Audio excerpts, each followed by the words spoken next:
Mahn, the president of the Karen's political wing, the National Union, is the man leading the campaign for autonomy.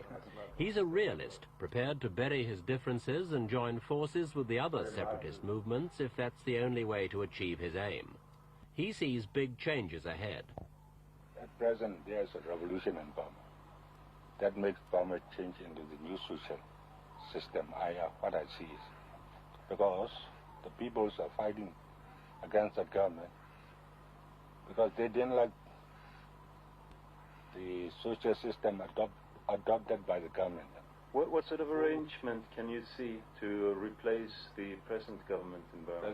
There will be national democratic government in future. Which means, what does national democratic mean? That means that government will be represented by the four classes of people.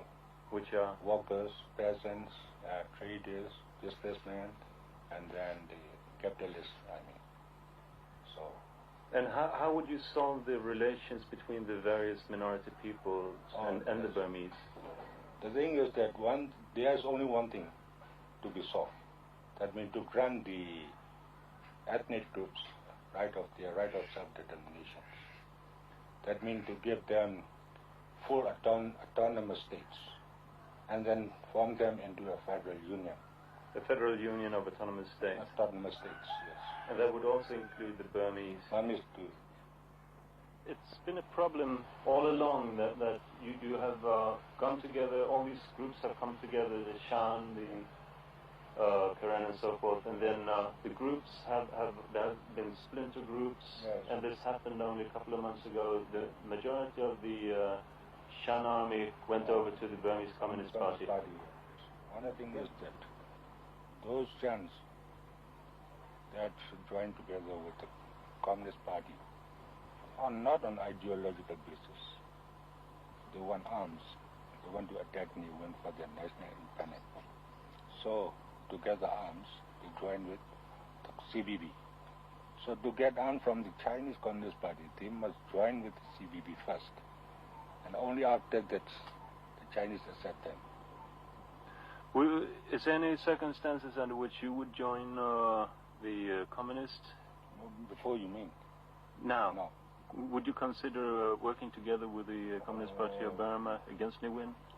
So if the situation is like the Second World War, for example, when the American, Britain, France and Soviet Union joined together and fight against the fascists. So if the situation is like this, we must join with the Communist Party too. But just against New Win, you would not do it? No. Mr. President, let me ask you, do you think that the Karen can win?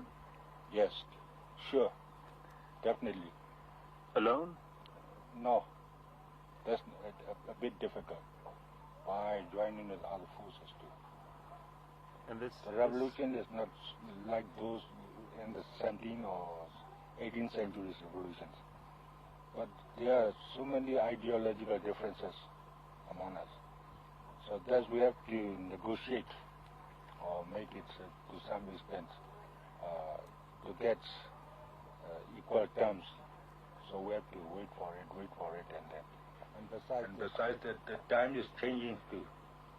So circumstances will force us to be united. And this will not be long, I think. Because we got understanding among each others. No? But you just can't work together? No, we can work together. So I think by next year, another 2 years, then you will see that united front and progress. We have already formed it. So we have to make it more developed in future too.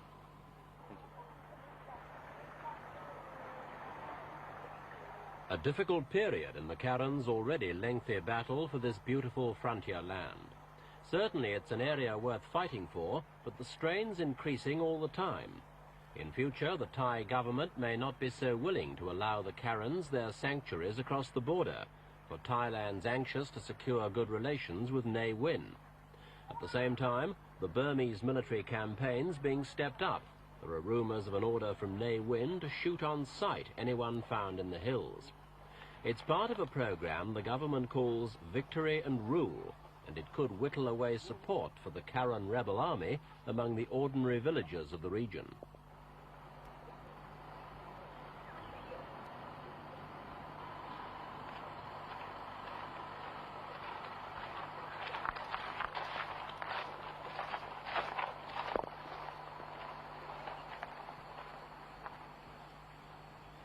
Faced with this increasing pressure, the Karens are even more determined to dig in and defend